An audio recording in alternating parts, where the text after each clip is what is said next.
zakat itu sendiri kebanyakan ayat-ayatnya adalah makkiyah, yaitu ayat-ayat yang diturunkan di Mekah. Sedangkan kalimat sedekah itu kebanyakan madani atau ayat yang diturunkan di Madinah. Orang yang melaksanakan sedekah berarti dia melaksanakan sebuah kebenaran.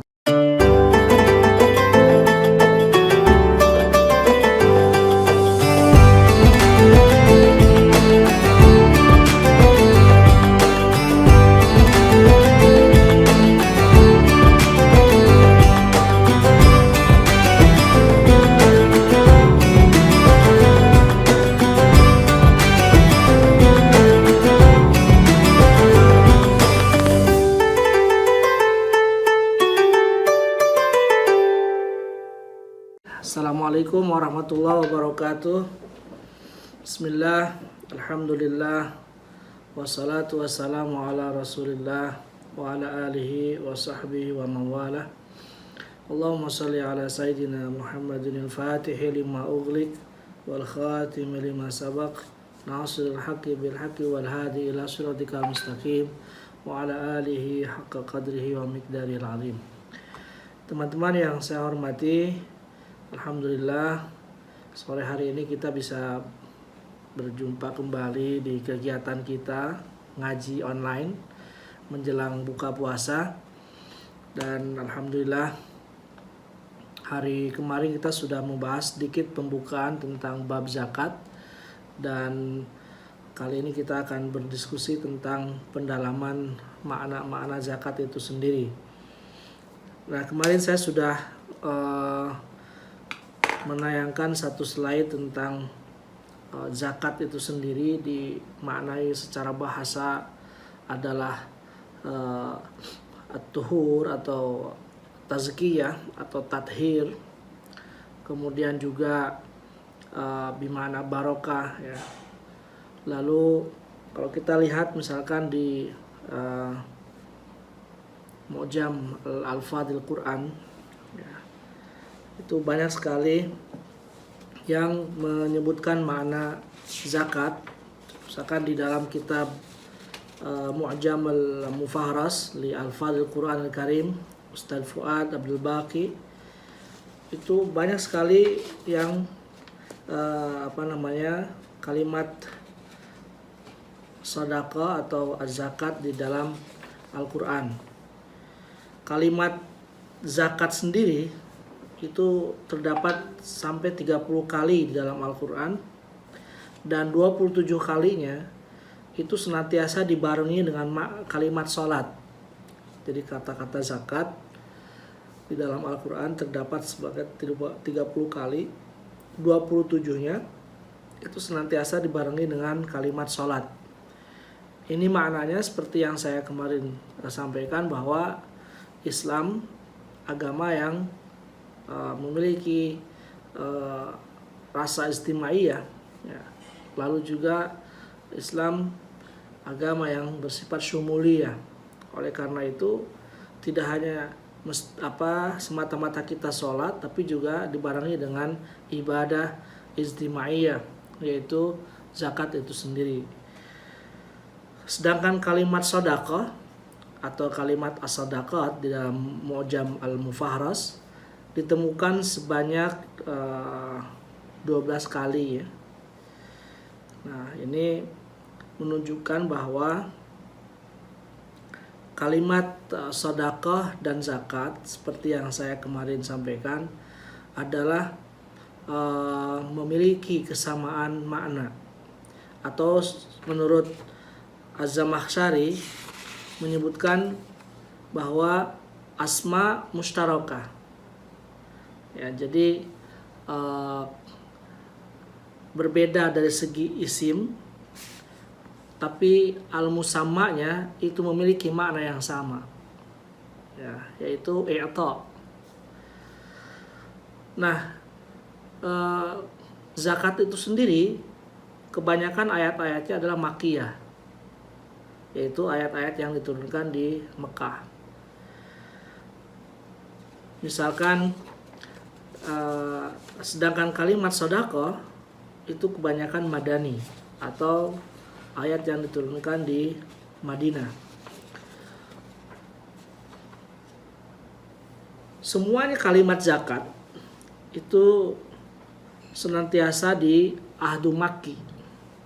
Ya, misal di dalam surat Al-A'raf ayat 156, kemudian Maryam ayat 31, Al-Anbiya, Al-Mu'minun ayat 4, kemudian An-Naml ayat 30, Ar-Rum ayat 39, kemudian surat Luqman ayat 3. Itu semua menggambarkan tentang atau menceritakan tentang zakat dan semuanya makiyah.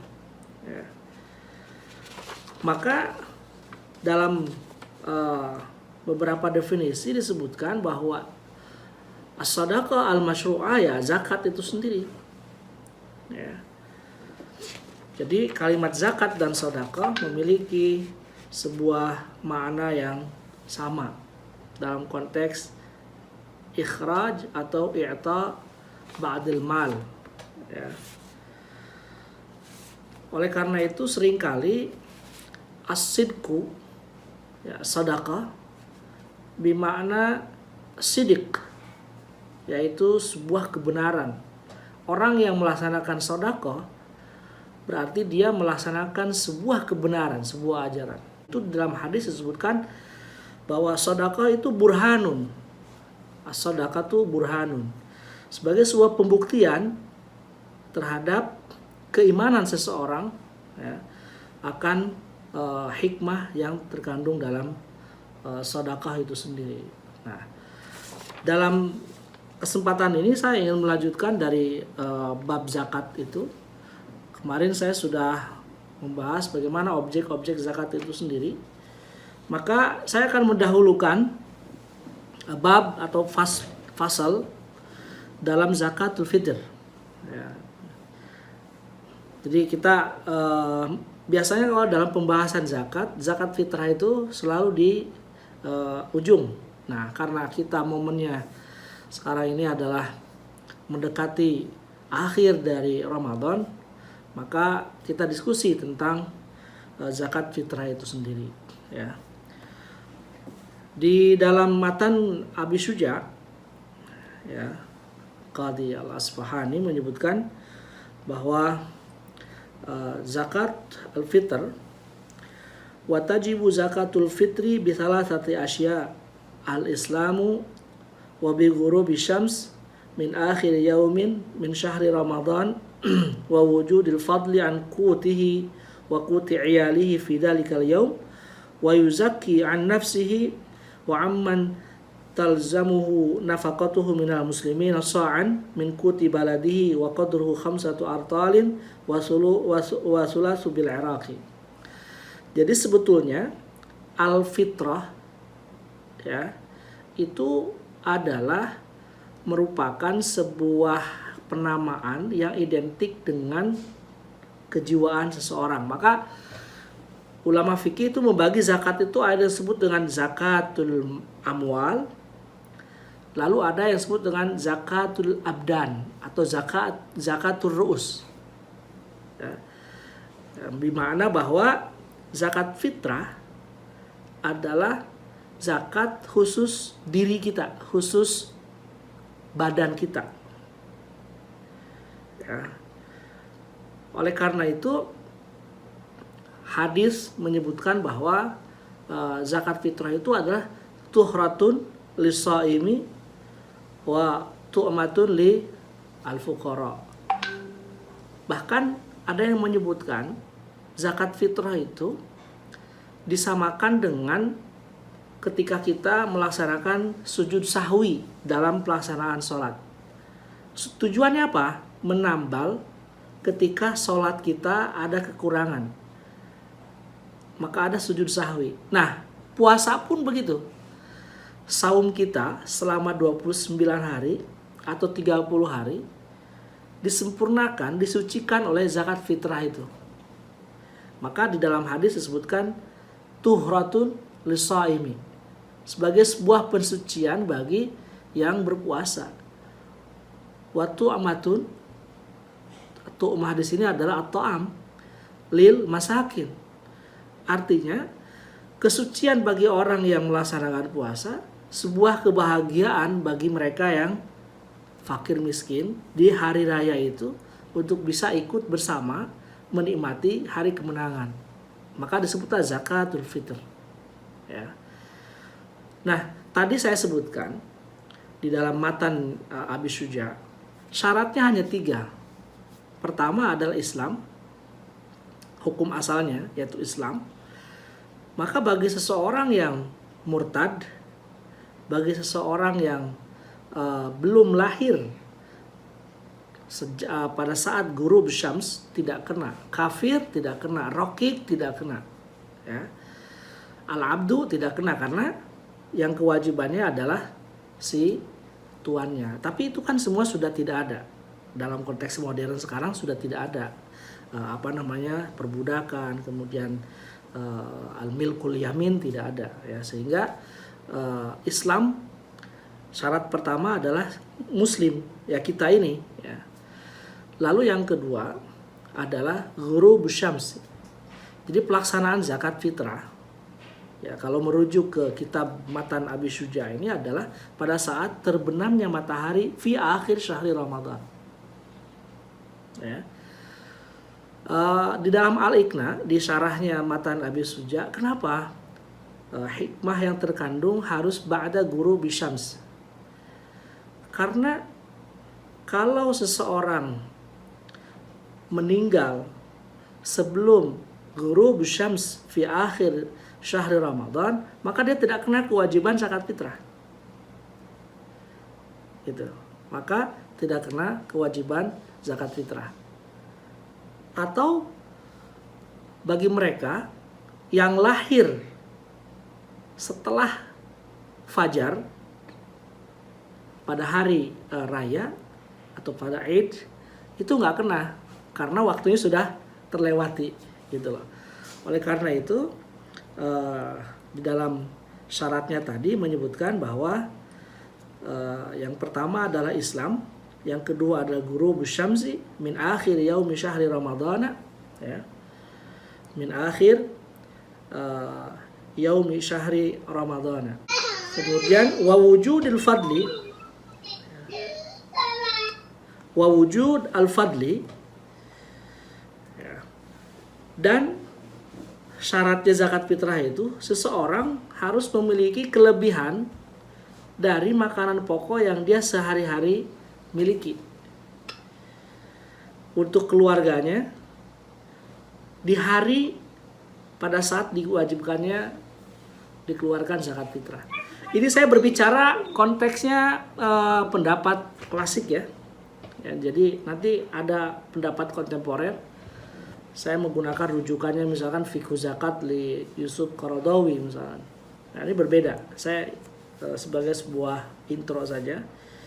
Jadi yang pertama itu Islam, yang kedua itu adalah terbenam matahari di tanggal akhir bulan Ramadan, yang ketiga adalah memiliki kelebihan makanan pokok di hari tersebut. Nah, itu adalah syarat, ya.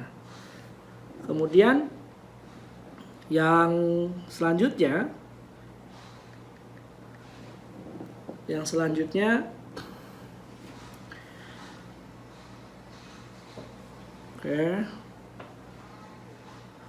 wa qadruhu khamsatu artalin wa sulusun bil iraqi. Ini redaksi ini menjelaskan tentang ukuran dari zakat fitrah itu sendiri, ya. Maka di dalam mazhab Imam Asy-Syafi'i dan jumhur ulama itu adalah satu so itu kalau diukurkan, di sini disebutkan di syarah Al-Iqna, wal ibratu bis-sa'i an-nabawi in wujida aw mi'yaruhu fa inna faqad akhraja qadran bitaikin. Kemudian di sini disebutkan waqala jama'atun as-sa'u arba'u hifnatin bi kaffi rajulin mu'tadilahuma. Jadi empat cangkeman tangan orang dewasa. Ini bahasa kitab, ya. Istilah-istilah mud, kemudian ritlon, itu istilah klasik dalam buku fikih ulama-ulama klasik. Ya. Nanti kita bisa berbicara secara kontemporernya sebetulnya satu so itu berapa. Jadi kalau diukur dengan kepalan tangan katanya itu adalah 4 cakupan tangan orang dewasa. 1, 2, 3, 4. Nah ini di dalam syarahnya Al-Iqna seperti itu. Ya. Jadi saya ulangi, kepada siapa zakat fitrah itu diwajibkannya? Kepada seseorang yang memiliki tanggungan kehidupan dalam keluarganya. 1, dirinya sendiri, lalu kepada orang yang dia nafkahi. Siapa itu? Istri, anak, wa'in ala, atau ke atas, atau ke samping, kalau dia memang menafkahinya. Ya. Jadi pertama zakat fitrah itu diri sendiri. Waman tulzimuhu nafkah. Kemudian siapa yang sebetulnya diberi nafkah oleh dia? Kalau saya, kalau kita sebagai kepala keluarga pasti istri kan, lalu anak, gitu. Kemudian orang tua kalau memang masih diberikan nafkah oleh kita, itu juga termasuk kewajiban kita diberikan zakat fitrahnya. Ya.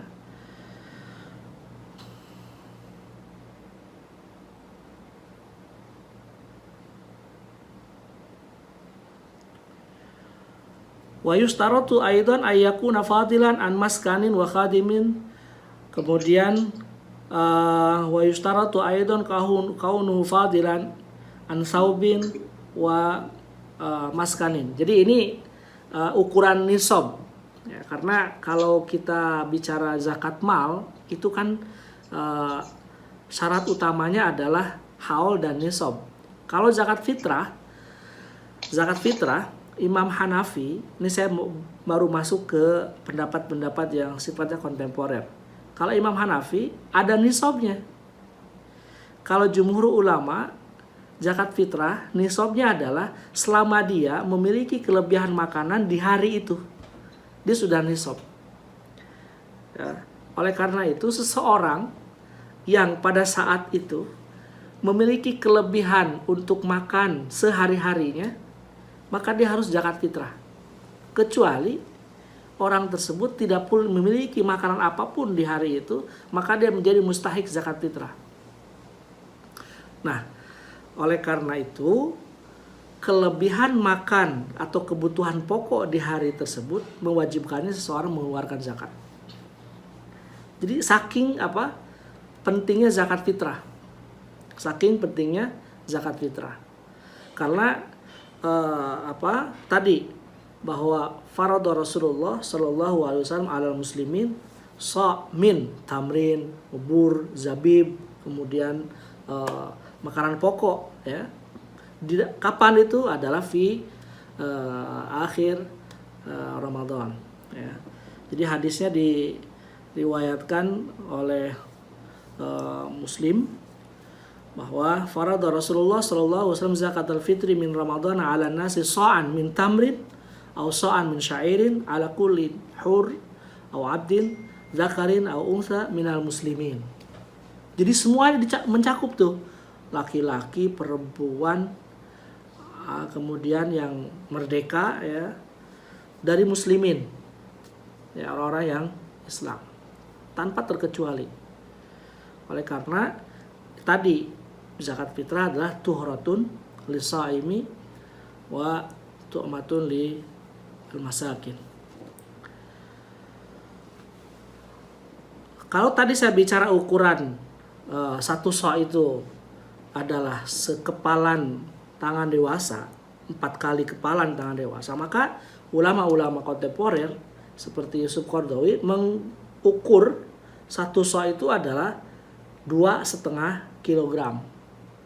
2,5 kilogram dari makanan pokok ya, satu sa'-nya itu ya. Kalau diukur secara pastinya kan 2,4 gitu loh, kita lurusin menjadi 2,5 kilogram makanan pokok, yaitu beras, kemudian juga bisa gandum atau bisa yang lain. Nah pertanyaannya, bolehkah saya membayar zakat fitrah dengan bukan beras atau bukan makanan pokok. Nah, kalau kita kembali ke hikmah yang terkandung dalam zakat itu sendiri, apalagi zakat fitrah, maka ya, pendapat yang paling rajih, pendapat yang paling kuat dalam konteks kemodernan sekarang adalah afdolnya justru bukan makanan pokok, tapi adalah harga dari makanan pokok itu sendiri. Kenapa? Karena tidak semua orang pada saat hari raya itu adalah kebutuhannya sama. Bukan hanya makanan pokok saja, tapi justru ada kebutuhan-kebutuhan lain yang harus dipenuhi. Coba kita bisa bayangkan kalau kewajiban ini mutlak, berapa ton beras dalam setiap hari raya diterima oleh orang-orang yang mustahikin. Lalu orang yang menerima zakat tadi itu pasti akan pergi ke pasar lalu menjual harga itu dengan harga yang lebih murah. Maka alangkah lebih baik ya kalau itu diberikan dengan harga dari makanan pokok itu sendiri. Nah, saya sependapat dengan pendapatnya Syekh Yusuf Qaradawi tentang zakat fitrah ini. Lebih baik adalah uang atau saman dari qut al-balad. Tapi juga ketika kita mengeluarkan zakat fitrah, jangan melihat karena murahnya. Kalau bisa ya paling afdol dari harga makanan pokok itu. Kalau beras ya cari yang paling mahal berasnya. Kalau makanan pokok kita kurma, cari yang paling mahal kurmanya. Jadi kalau 2,5 kilogram beras paling mahal harganya berapa dikaliin. Kali keluarga kita berapa nih? Anak kita, istri kita, ya, orang tua kita kalau satu rumah dan termasuk yang dinafkahi oleh kita, maka harus dikeluarkan zakat fitrahnya. Katakanlah, saya tidak tahu ya berapa di sini di Saudi harganya, dikali aja 2,5 kilogram kali sekian. Ya.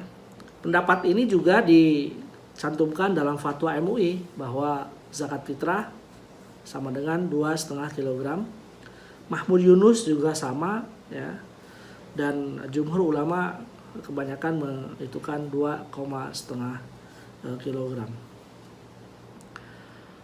Baik, itu adalah syarat, kemudian kewajiban. Kapan dibayarkannya tadi? Yaitu ghurub asy-syams. Kapan waktunya? Tadi disebutkan oleh Abi Syuja, ba'da ghurub asy-syamsi fi akhir Ramadan. Ini adalah kaul imam atau kaul madhab Imam Asy-Syafi'i. Kalau lihat dari pendapat-pendapat yang lain, misalkan Imam Abu Hanifah berpendapat membolehkan dikeluarkannya zakat fitrah itu adalah min awal yaumi Ramadan ila nihayat Ramadan. Jadi boleh pada saat awal Ramadan sampai di akhir Ramadan. Itu Imam Abu Hanifah. Imam Malik itu sedikit doyik, sedikit mempersempit bahwa mesti dikeluarkan pada saat ghurub syams di hari terakhir. Nah, ada lagi nanti pendapatnya Imam Hambali yang sedikit memperluas ya. Bolehlah 2-3 hari sebelum Idul Fitri. Nah, pendapatnya mazhab Imam Asy-Syafi'i, jumhur ya, kebanyakan di dalam mazhab Imam Asy-Syafi'i itu membolehkan setelah 1 minggu, 2 minggu bulan puasa sampai akhir Ramadan. Jadi para ulama pun berbeda pendapat. Imam Abu Hanifah secara luas membayarkan zakat fitrah itu dari awal sampai akhir. Imam Malik mempersempit sebagaimana tadi, waktunya adalah dari mulai ghurub syams sampai mau sholat Idul Fitri. Imam Syafi'i tidak, boleh, mau dilonggarkan sampai terbit fajar di hari Id. Imam Hambali sama ya, jadi memperluas pelaksanaan mengeluarkan zakat fitrah. Tapi kalau sudah dilaksanakan sholat Id, maka tidak bisa. Sudah kelewat waktunya. Jadi fala yuqribuna musallana, kata Rasul. Jika kita sudah Id, sholat, kemudian kelupaan tidak membayar zakat fitrah, kemudian dikeluarkan, tidak lagi zakat fitrah disebutnya, tapi sedekatun min sedekat, ya, itu masuknya hanya sedekah saja. Oleh karena itu, nah, hujahnya, argumennya ulama Hanafi, kemudian juga al-Syafi'i, supaya tidak menyulitkan orang dalam konteks pelaksanaan dari mulai ghurub syams, terbenamnya matahari di hari terakhir Ramadan sampai fajar. Untuk kalau dulu mungkin ya pada zaman dulu sebelum Islam itu menyebar, mungkin mustahiknya ada orang bisa mencari mustahik itu. Kalau zaman sekarang ya dunia sudah modern, ya, maka diperluaslah jangkauan atau waktu pengeluaran zakat fitrah itu sendiri. Tapi tidak boleh lewat dari fajar hari Id, atau jangan sampai lewat sholat Id. Katakanlah kalau sholat Id itu jam 7, maka hari terakhir itu ya sampai jam 6 pagi itu masih boleh kita mengeluarkan zakat fitrah. Ya, masih bisa mengeluarkan zakat fitrah. Nah, itu adalah mekanisme, syarat, waktu, ukuran, ya. Lalu sekarang objeknya, ke siapa saya bisa memberikan? Nah, maka di sini ada bab tersendiri di dalam kitab Al-Iqna li Asyarbini, faslun fi qismi as-sadaqat. Bab khusus tentang pembagian sedekah. Di sini disebutkan wa dzakaraha al-musannifu fi akhir zakati tab'an lil Imam Asy-Syafi'i radhiyallahu taala anhu fil wa huwa ansab min dzikril minhaj laha tab'an lil Mazari. Ini menjelaskan bahwa Al-Iqna menyebutkan pendapat-pendapat Imam Asy-Syafi'i di kitabnya kemudian juga Al-Minhaj, ya. Wa tudfa'u zakat, zakat dikeluarkan al-asnaf ats-tsamaniyah, yaitu asnaf yang 8. Siapa aja? 1. Fuqara, miskin, amilin, kemudian mu'allafah qulubuhum, riqab, gharimin, sabilillah, ibn sabil. Sebagaimana sudah tersebut di dalam surat At-Taubah ayat 60. Yang pertama, fakir. Siapa itu? Man la mala lahu wala kasba laik bihi yaqau jami'uhuma aw majmu'uhuma mauqi'an min kifayatihi mat'aman wa malbasan wa maskaran wa ghairihima mimma la budda lahu minhu ala ma yaliku bihalihi wa halim mamnu. Jadi fakir itu adalah seseorang yang tidak memiliki harta, juga pekerjaan yang layak. Tidak memiliki pekerjaan, tidak memiliki harta, tidak memiliki sesuatu yang bisa dimakan sehari-harinya. Itu fakir. Maka fakir itu diambil dari kata fakrun. Fakrun itu kan tulang belakang manusia. Kalau tulang belakang kita ini roboh, seseorang akan tidak berdaya. Itu disebutlah fakir. Gitu artinya. Maka penyangga di keluarga adalah kepala keluarga. Diibaratkan seperti itu. Ketika kepala keluarga tidak mampu lagi, maka disebut dengan fakir. Nah, itu fakir. Kalau miskin apa? Huwa man lahu mal au kasab laik bihi yaqau mauqi'an min kifayati wala yakfi. Miskin, dia punya pekerjaan, dia punya penghasilan, tapi tidak cukup. Sekarang makan, besok tidak. Ya, besoknya makan, besoknya tidak. Itu miskin. Walaupun dia punya pekerjaan, tapi tidak bisa mencukupi kehidupan layaknya. Itu miskin, ya. Yang keempat, yang ketiga amil ala zakat, yaitu petugas yang mengumpulkan zakat, atau kalau sekarang ya Baznas, amil zakat, ya, Laziz, itu al-amil.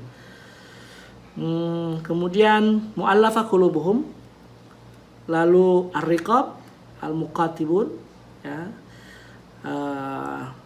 Lalu al-gharim. Gharim ada 3.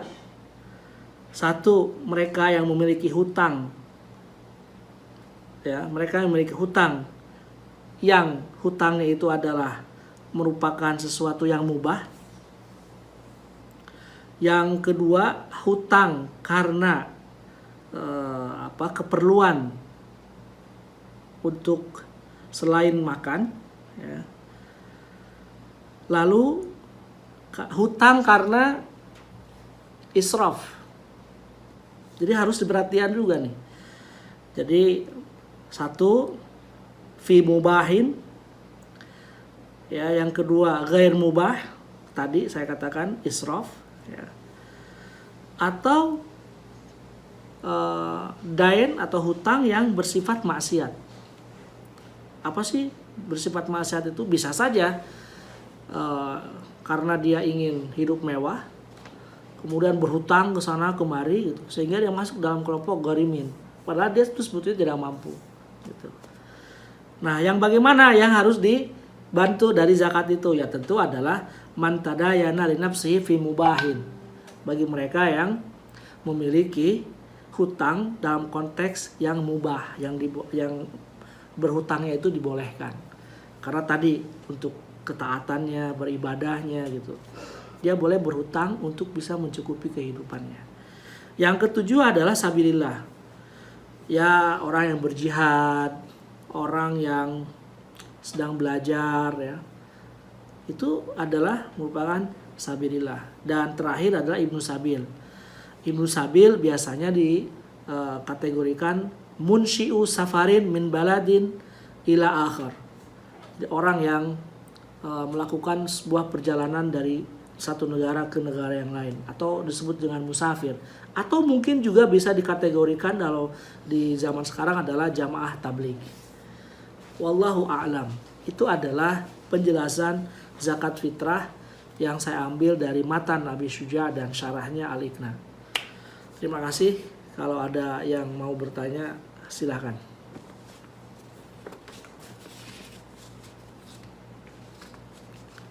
Tanya, Pak. Mas Amin. Waduh, ini Kiai Amin yang nanya ini. Monggo. Ini Pak, terlintas tadi dari syarat-syarat itu kan Islam, huruf syams. Yang jadi pertanyaan kan untuk mustahiknya kan tidak ditetapkan di mana tempatnya, boleh nggak orang di Saudi mustahiknya tapi orang Indonesia gitu. Zakat fitrahnya dilaksanakan di Indonesia meskipun dia tinggal di Saudi. Maksudnya gimana? Misalnya saya, iya, kamu zakat fitrah, iya, ngasihnya nggak di Saudi tapi di Indonesia, oh, bisa nggak itu? boleh. Mada malhajah tadulu alaih. Jadi kalau ada kebutuhan yang memang diperlukan oleh mustahikin, boleh. Saya di sini tapi saya mewakilkan untuk melaksanakan zakatnya diberikan di Indonesia, boleh. Yusuf Qaradawi juga membolehkan itu. Boleh Mas Abi. Nisabnya pakai Saudi tapi. Hah? Nisabnya pakai Saudi. Ya, kan boleh. Mestinya kursnya berbeda. Boleh. Ya itu afdol.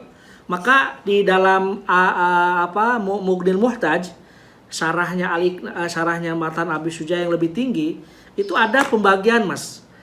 Jadi wayu jazi'u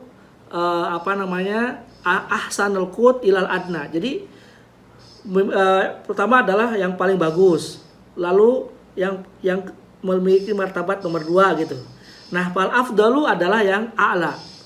Itu ada disebutkan di dalam kitabnya Mughnil Muhtaj li Asy-Syarbini. Oke, yang lain. Ya.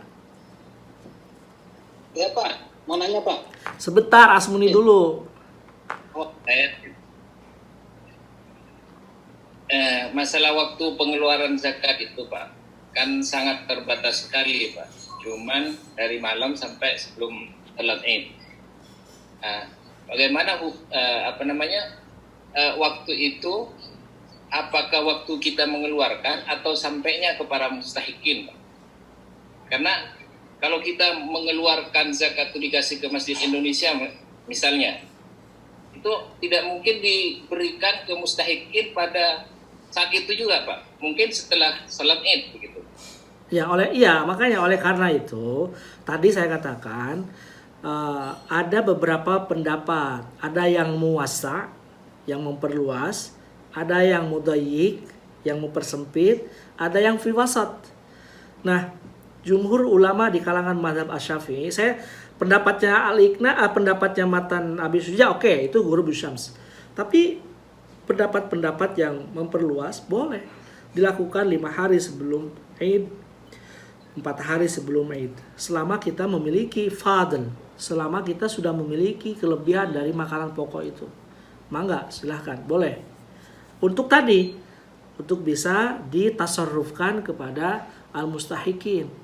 Ya, kita sih boleh saja menyerahkan ke amilin, karena al-amilin di situ kan masuk dalam mustahak, atau ketika kita sudah niat, ya, maka sudah selesai kewajiban kita. Adapun tasarrufnya ya mereka memiliki mekanisme tersendiri, sehingga oleh karena itu di dalam zakat fitrah itu kan harus ada niat, ya, niat mengeluarkan zakat fitrah. Bahkan salah satu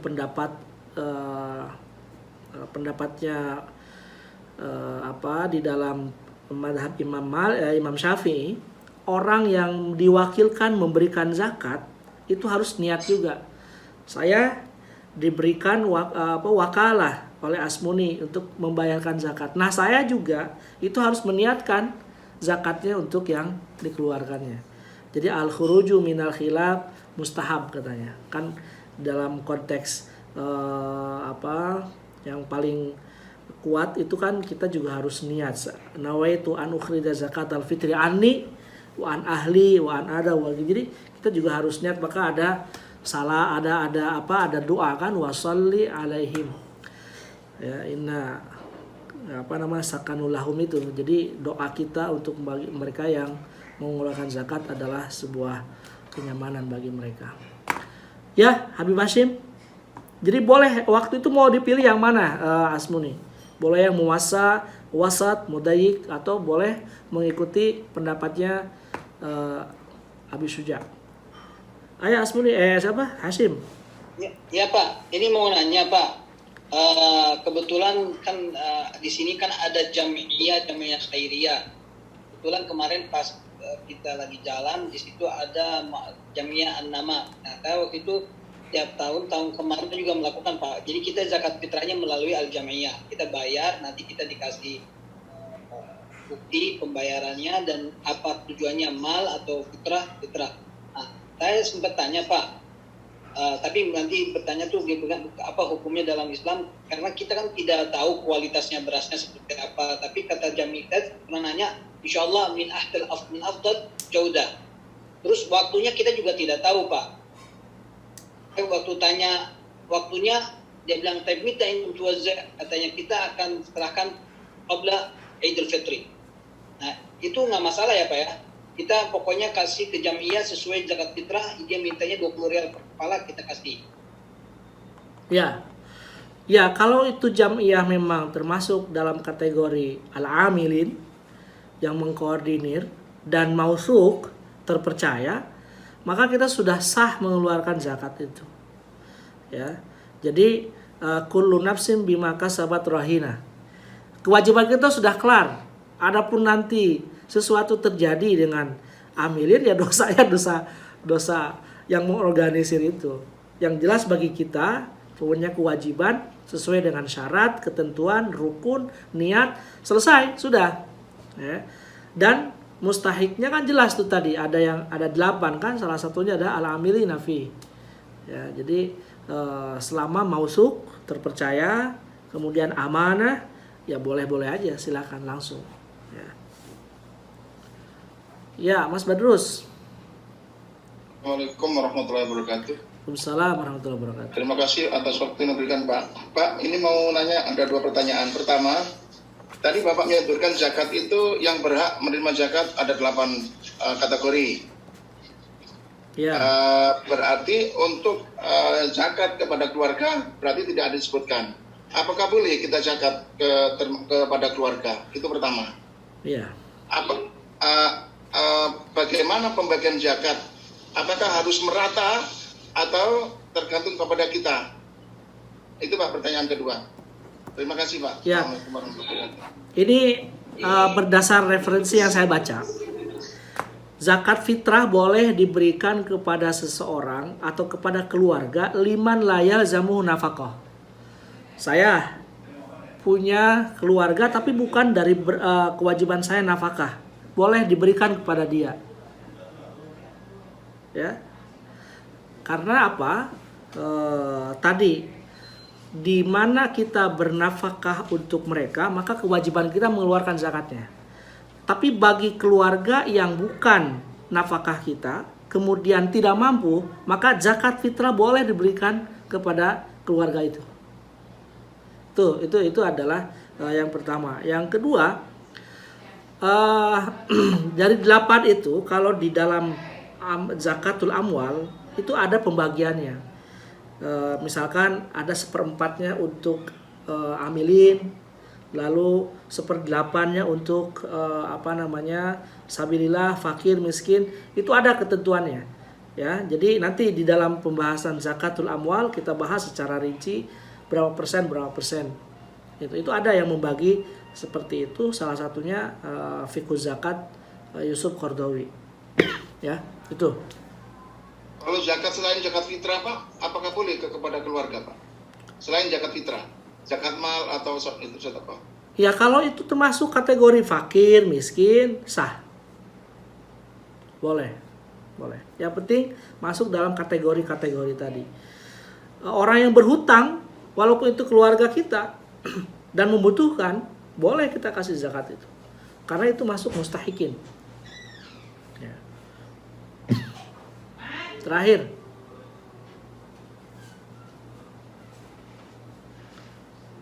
Ada lagi? Mas Slamet? Kalau enggak, kita cukupkan sampai di sini. Besok kita Pak, apakah boleh kita menerima zakat, Pak? Sedangkan kita tidak merasa yang nomor 8, yang ke-8 syarat tersebut, Pak. Karena banyak majikan mau ngasih ke kita, Pak. Terima kasih. Ya al-afdol gak terima lah. Kita kan bukan termasuk fakir, miskin. Kita masih punya pekerjaan kok. Kita masih mampu untuk menghidupkan keluarga kita di hari itu, di hari lebaran itu. Maka saya kira lebih baik kasih kepada orang yang lebih membutuhkan. Ya. Oke? Terima kasih. Sekian. Saya tutup dengan mengucap wallahil muwaffiq ila aqwamit thariq. Wassalamualaikum warahmatullahi wabarakatuh. Waalaikumsalam.